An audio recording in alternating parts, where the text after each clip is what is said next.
Hola, mi gente linda, ¿cómo están? ¿Cómo les va? Yo les había prometido la segunda parte de Quijote de la Mancha. Ya vimos la semana pasada una periodización, la ubicamos en el tiempo de la Antigüedad Clásica, históricamente en la Edad Antigua, ¿sí?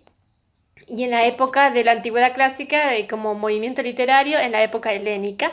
Recuerden que la Antigüedad Clásica está dividida en tres partes: la etapa helénica, la etapa helenística y la etapa romana. La etapa helénica es esta donde está Edipo, y la etapa helenística es donde se desarrolla todo el imperio de Alejandro Magno.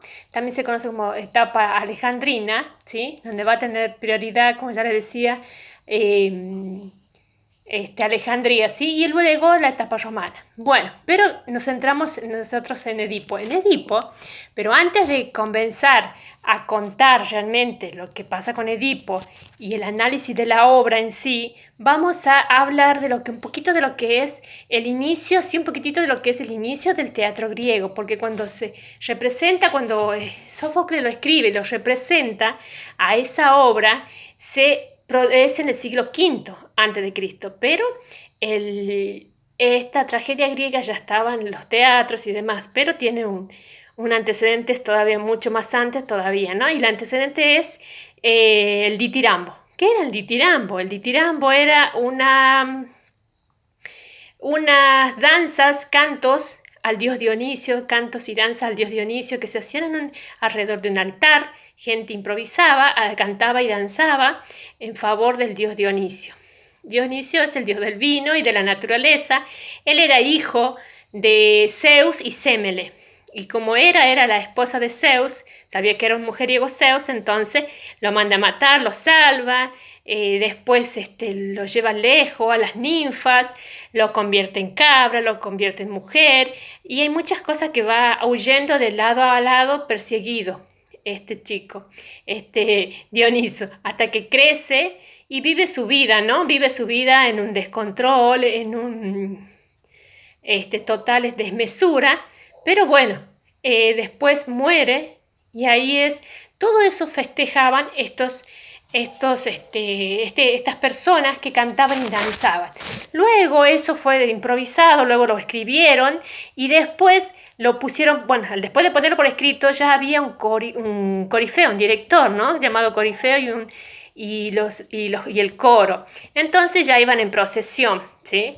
Bueno, en esa procesión que había todos los elementos trágicos de la muerte, la persecución, la parte más noble, digamos, de valentía de este Dios, ¿no? De crecer así, de criarse así, huyendo, ¿no? De la Dios Hera. Entonces, todo eso va a quedar en la tragedia griega, todo lo noble, ¿no? Y también estos sátiros y el dios Pan, que era el que dirigía, ¿no? También danzaban y cantaban y decían obscenidades, y había desmanes, ¿sí? Entonces, todos los desmanes, todo lo que sea en la parte orgiástica y demás, eso va a quedar en la parte de la comedia, como algo cómico, ¿sí? Las palabras obscenas, los maltratos que se daban uno de otro, las embriaguez. Entonces ellos creían, esa gente, que embriagándose volvían a sentir lo que ese Dios suyo había sentido cuando era joven y podía ir a esas fiestas y embriagarse él también. Bueno, entonces de ahí comienza, ese es el inicio mismo de lo que sería alguna vez el teatro. Después, tiempo después, en el siglo VI, porque nosotros en el siglo V estamos con Edipo Rey, en el siglo VI, recuerden que viene desde VI, V, IV, va bajando hasta el siglo I de antes de Cristo y el siglo I después de Cristo. Entonces, este Edipo Rey es de Sófocles, pero antes de Sófocles hubo quienes lo precedieron, ¿no? Esquilo es uno de sus antecesores y él también participaba en esas fiestas llamadas las grandes dionisíacas, y ganaba todos los torneos que podía ganar, los ganaba. Bueno, Pero también antes hay un antecedente de un teatro rudimentario dedicado a este dios Dioniso, ¿no? Y lo hizo un señor Tespi que acarreaba un carro, así como un teatro rudimentario, ¿no? En el siglo VI, antes de Cristo, un poco antes del siglo V. Y él fue el primero que se puso como, era el corifeo, era el director del coro, pero también se puso como actor. Entonces a él le debemos el primer actor en escena y el otro contestaba el coro. Entonces ahí se inicia realmente, ese es el inicio propio de lo que fuera un teatro rudimentario. Después con el tiempo fue avanzando, las fiestas fueron creándose y se fueron haciendo los teatros de Dioniso. Entonces empezaron a hacerse estas grandes dionisíacas y empezaron a participar. Esquilo ganaba muchísimos torneos, pero hasta que llega Sófocles. Y Esquilo pone un segundo actor en el escenario y lo llama deuteragonista. Ya había el primero, que el protagonista, luego el deuteragonista y el coro, siempre estaba el coro. Y después ya Sófocles pone un tercer actor en escena. Ya estaba el protagonista, que era Edipo, ¿verdad? Luego estaba el deuteragonista, que era Yocasta, y el tritagonista, que era Creonte, que bueno, entre ellos, excepto el protagonista, se dividían los papeles, ¿no? Que no coincidieran en escena. Pero ¿qué pasaba? Yocasta era mujer, no podían aceptar a las mujeres en ese teatro griego antiguo. Entonces, ¿qué hicieron? Se ponían pelucas, tenían caretas, se ponían vestimenta de mujer y se ponían unos zapatos grandes con tacurnos, esos llamados tacurnos, y una peluca. Entonces, fácilmente pasaba por mujer. Bueno, la cuestión es que también hay que tener en cuenta el coro. El coro siempre ha sido pensado de diferente manera y tiene bastantes funciones, ¿no? Porque tiene la cuestión esta de anticipar algunas cosas, de hacer reflexionar al protagonista, de hacer una reflexión con la gente, ¿sí? De intervenir y de contar antecedentes que no sabemos. Porque siempre estas historias empieza in media res, significa a la mitad de la cosa, ¿no? Cuando empiezan las historias al inicio se llama ambobo, ¿sí? Al inicio. Y cuando empieza in media res, como todas las tragedias griegas, es in media res. Y cuando empieza del final hacia atrás, va hacia atrás, hacia el inicio, es in extrema res. Entonces esto es in media res. Pero la gente que iba a esos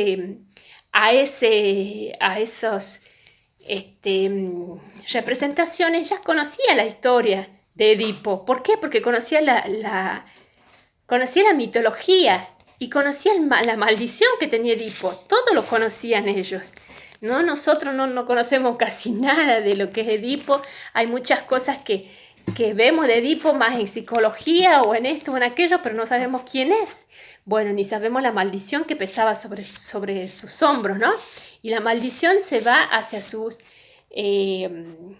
abuelo, Cadmo, su abuelo Labdaco, que era el papá de Layo, ¿sí? Y a la vez Labdaco se remonta a Cadmo. ¿Y Cadmo quién era? Ha sido un héroe que ha conseguido el favor de Dios Apolo porque salvó a Europa, ¿sí? De que había sido raptada. Entonces tenía esa ayuda del dios Apolo, pero pronto va a perder, o sea, Cadmo y Labdaco tenían esa ayuda del dios, pero después ese mismo dios lo maldice. ¿Por qué? Porque justamente cuando ya muere muere Labdaco, Layo era muy jovencito y no pudo tomar el trono, entonces unos usurpadores lo corrieron, entonces él huyó. Y bueno, y no sabía qué hacer. Entonces cuando se va a otro lado, se encuentra con un jovencito que se llamaba Crisino, si no me equivoco. Ese muchacho se enamora de él y se une a él. Se dan como las primeras relaciones homosexuales de la antigüedad, así en las obras literarias. Entonces, el padre de este chico, que lo quería como sacerdote de Apolo, lo quería mantener puro para ser sacerdote de Apolo, se enojó mucho y le pidió al dios Apolo que lo maldijera a toda la familia de los Labdácidas, ¿sí? Del Labdaco. Entonces, desde el Ayo viene esa maldición, y como Edipo es su hijo, también cae sobre él, ¿sí? Entonces, que le dijeron a el Ayo, enterado de esto, ¿no? De esta maldición que le había echado el dios, y Apolo al oráculo de Delfos va y le pregunta al oráculo de Delfos qué sucedía, qué iba a hacer. Le dice, no, si te vas a casar no tengas hijos, porque tu hijo va a matarte y se va a casar con tu esposa, así que ten mucho cuidado de no tengas hijos. Bueno, pero lamentablemente ellos sí tuvieron hijos, un hijo, ¿no? Y entonces Yocasta decidió llevárselo para que llevárselo lejos, ¿no? Para que lo dejaran en el monte y lo comieran las bestias. Entonces le dio a un pastor, a un pastor de ellos, ¿no? Del reino de Tebas. Entonces cuando lo lleva, este hombre lo taladra el pie, le taladra el pie y lo cuelga de un árbol, y se le fue hinchando el pie. Entonces por eso le pusieron Edipo después, porque significa pies hinchados. Entonces no lo iba a dejar ahí para que lo coman las bestias. No tuvo corazón y se lo dio a otro pastor que andaba por ahí. Y ese pastor es el que aparece en la obra y que se va a Corinto, ¿sí? Todo eso se cuenta en la obra, ¿sí? Entonces va a Corinto y ahí tenía sus reyes. Y los reyes de Corinto no podían tener descendencia, entonces se los criaron como hijo propio. Y ya cuando eran grandes, ya adolescente, grande, joven, Edipo, había rumores de que él no era hijo legítimo de los reyes, ¿no? Entonces él va y consulta al oráculo de Delfos, y el oráculo le dice que va a matar a sus padres y se va a casar con su madre. Entonces sale huyendo despavorido, pobre, y en esa encrucijada y en una encrucijada cerca de la salida de Delfos, se encuentra con el carruaje de su padre y justamente termina matando a todos, ¿sí? Pasó lo que decía el oráculo, sin saber que era el padre. Y luego va a entrar, como yo le dije ya, como héroe, porque va a entrar a Tebas cuando vence a la Esfinge y demás. Bien, la cuestión es esta. La cuestión es ver cómo Sófocles trabaja con Edipo como protagonista. Sófocles lo trabaja, todos los otros, Eurípides u otros dramaturgos trabajaban en la cuestión esta del mito y de la maldición de los dioses, y eran como los hombres títeres de los dioses, ¿sí? Entonces se cumplía y nada más, pero en esto hay algo bien claro, porque él deja bien claro lo que siente Edipo como hombre, ¿sí? Porque él se está dando cuenta que él es el mismo, él es el detective y es el juez, ¿no? Que se sentencia solo. Entonces él está viviendo y sabiendo y dándose cuenta de que puede ser el asesino, pero no se da por vencido. Y cree, por esa desmesura que tiene, porque ese carácter que siempre se impone, que sobresale, y ese es un pecado de él, porque el pecado de él en este momento de la etapa helénica que yo les contaba, donde había armonía y mesura y equilibrio, el pecado era eso, la desmesura, y tenía que pagar por ese pecado, además de la maldición que tenía este pobre Edipo. Entonces, Layo, él y su familia y sus descendientes también iban a tener esa misma maldición. Pobre de él. Entonces Sófocles lo hace tan humano, ¿sí? Tan humano, tan como nosotros, tan como una persona, porque él es un rey, él puede ser criado de otra manera, ha sido criado de otra manera, no como una gente común, sino que lo hace él muy parecido a la gente de esa época. Entonces la gente se ve representada en él. Dice, a mí me pasa lo mismo.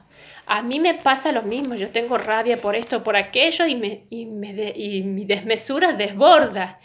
Y bueno, no sabía que él era su padre, sino capaz que no lo mataba, qué sé yo. Pero bueno, la cuestión es que al final se entera de la verdad, se va enterando de a poco, y Yocasta no quiere saber nada, ¿sí? Bueno, Yocasta siempre aparece, Sófocles hace aparecer en Yocasta como la mujer que debería ser toda mujer ateniense, ¿no? Estar para el hombre, ¿sí? Y bueno, y Edipo es un ser humano que tiene mucha, mucha nobleza, mucha hermosura de persona, pero también tiene mucha desmesura, ¿sí? Y eso lo hace por detrás, no solo por el castigo, ese es el pecado de él y el castigo es el recibirse, el darse cuenta de que él mismo darse cuenta, ahí está la ironía trágica, él mismo es el detective y él mismo se tiene que juzgar, él mismo se tiene que expatriar, ¿no? Eso es lo bueno de Sófocles, que lo humaniza. Ya no es títere de los dioses nada más, sino que lo va humanizando y hace que la gente llore con él, que la gente sienta mucha empatía con él, porque es una persona, a pesar de haber sido un rey en ese momento, es tal cual una persona cualquiera de los que estaban ahí sentados mirando la representación. Ese es el éxito que tiene Sófocles a partir de Edipo y tiene una trilogía, es Antígona y Edipo en Colono, ¿sí? Esas son las 3 historias de él que lleva la leyenda la mitología del mito de Edipo. Así que bueno, ya saben por qué Edipo tiene esa maldición, culpa de su padre que se enamoró de un muchacho Crisipo, de un muchacho jovencito, ¿sí? Y lo raptó y se lo llevó, y el papá lo quería para sacerdote del oráculo, ¿sí? Sacerdote de Apolo. Bueno, la cuestión es que estas piezas trágicas tienen sus partes, ¿no? Tienen sus partes y tiene la entrada, que es la párodo, es la entrada del coro, donde el coro entra y se va ubicando, se va dividiendo y se va ubicando entre la orquesta, que va a ser el lugar donde van a estar ellos. Luego viene el prólogo, ¿sí? Que por lo general es el adelantamiento del argumento mismo, ¿sí? Y luego, era el prólogo, luego la parodos, que es la entrada de la acción del coro a esa orquesta, ¿no? Y el prólogo era simplemente una introducción, ¿sí? Bueno, según algunos autores, porque también se puede decir que explicaba el conflicto y la obra que se iba a dramatizar. O sea, explicaba todo, pero a la gente no le importaba eso que le expliquen. Es como contar el final de una película. No le importaba porque lo que les importaba a los antiguos era que sinceramente se cuente bien cómo contar. No querían ir a ver qué contaban, sino cómo contaban. Porque ya conocían ellos, ya los conocían las historias, ¿sí? Bueno, luego están los episodios que constituían esos pasajes dramáticos donde intercalaban las conversaciones, los diálogos con las interpretaciones del coro, ¿sí? Con las reflexiones que hacía el coro. Y luego los estásimos eran los cantos del coro, ¿sí? La estrofa y la antiestrofa, como ustedes verán si la ven en la obra de Edipo, si la leen. Y por último está el éxodo, ¿sí? El éxodo es el canto final del coro. Mientras va cantando sale del teatro, ¿sí? Al finalizar la tragedia. En Edipo esto se reduce a una despedida del corifeo. Como es frecuente en la tragedia, lo hace diciendo una frase significativa con un fin de enseñanza, porque eso es lo que se buscaba, un fin de enseñanza, ¿sí? Bueno, ya le había dicho yo que también esos trágicos, primero era Esquilo, luego Sófocles y luego está Eurípides, ¿sí? Son los trágicos más conocidos de la antigüedad greco-latina. Bueno, ¿qué más me quedaba por decirle? Que justamente este Edipo aparece en el siglo V y la gente estaba acostumbrada a conocer esa historia. Entonces para nosotros es difícil conocerla si no investigamos acerca de lo que es realmente la mitología griega, ¿no? El mito de Edipo Rey, el mito de Tebas. Bueno, los personajes. Dice, Edipo es el personaje que se identifica, ¿sí? Con su destino. Debe saber si tiene o no culpa, ¿sí? El carácter de tiene un rasgo fundamental al ser impulsivo. Es muy impulsivo en muchas veces. Siente amor a la verdad. No es un calculador ni un experimentado en la vida. Tiene un espíritu inquieto que lo lleva a la investigación de los hechos. La vida íntima de este es la que le da su personalidad, ya que Edipo vive una vida aparente en los primeros momentos, ¿sí? Y después ya es otra vida. Bueno, lo que también ese como personaje mismo, lo que me hubiese gustado decirle es también las características como héroe trágico, ¿no? Son los elementos, digamos, de la tragedia, están las características propias de un héroe trágico, que es la jamartía, la hibris, la anagnórisis y el patos. La jamartía, ¿sí? Se escribe con H, pero se pronuncia como J.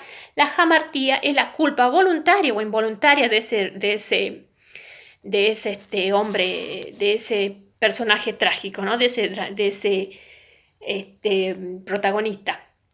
Y en este caso, en Edipo, él tiene culpa voluntaria, porque él voluntariamente mató al rey Layo sin saber que era el padre, por supuesto, pero lo mató. No tenía por qué matar a todos, ¿no? Y la involuntaria es porque él no sabe que estaba condenado y que era hijo de Layo y que su descendencia estaba maldecida. Esa es la culpa voluntaria o involuntaria. Él tiene de las dos. Y luego viene la hibris, que es la desmesura, que eso sí tiene Edipo, por esa desmesura, por esa locura que viene diciendo, no quiero escaparme de mis papás de Corinto, no quiero matar a mi papá de Corinto, creyendo que era el hijo de Corinto, ni a mi mamá casarme con mi mamá. Entonces va huyendo, entonces esa desmesura la lleva y se encuentra con esa encrucijada cerca de Delfos, ¿no? Y ahí es cuando mata, por esa desmesura. La hibris es la desmesura. Y luego tenemos la anagnórisis, que la anagnórisis es el reconocimiento, cuando se da cuenta realmente Edipo, el reconocimiento de la culpa, la revelación de la cruel verdad. En Edipo es cuando él se da cuenta. Dice, yo soy el que maté a mi propio padre. Yo soy realmente. Y bueno, y lo tiene que aceptar. Y dice, bueno, si yo dije que iba a culpar, al culpable lo iba a sacar del país, de mi país, de Tebas, lo voy a hacer. Yo voy a cumplir con lo que dije. Y cumple realmente. Y el patos consiste en el sufrimiento del héroe, el sufrimiento que siente él, ¿sí? Y aparte que ve a su esposa Yocasta que se ahorca, se mata. Por supuesto, esto nunca pasó en el escenario, siempre fueron contados por los mensajeros. Consiste en el sufrimiento, el pato consiste en el sufrimiento del héroe trágico, cuando él ve a su esposa y luego ve y se arranca los ojos para ya no ver más, ¿sí? Para ya no ver más. Y queda con los ojos sangrando así, y así sale, y bueno, después se ponen unas vendas y así sale. Y le pide a Creonte que lo eche. Echadme, porque no soy digno. Dice, echadme lejos, lo más lejos que podáis. Echad a esta ruina, amigos, a este hombre con maldición, tan maldecido, al odiado por los dioses. Así le dice. Y por último me gustaría decirles que también había un enfrentamiento, y ese enfrentamiento se llama Agón, un enfrentamiento con Tiresias y con Creonte. Él decía, Edipo decía que era una... Tiresias le dice, vos sos el que mataste a tu padre, y él no le cree. Primero le dice de una manera como acertijo, y después le dice la verdad, y no le dice, pero estás más ciego que yo, le dice Tiresias. Entonces hay un Agón, igual que con Creonte. Bien, bueno gente, eso es la historia de Edipo, el análisis del personaje. No se olviden, visiten mi canal, suscríbanse y nos vemos en el próximo capítulo, en la próxima historia. Un besito, chao, nos vemos. No se olviden, den me gusta al video, suscríbanse y nos vemos.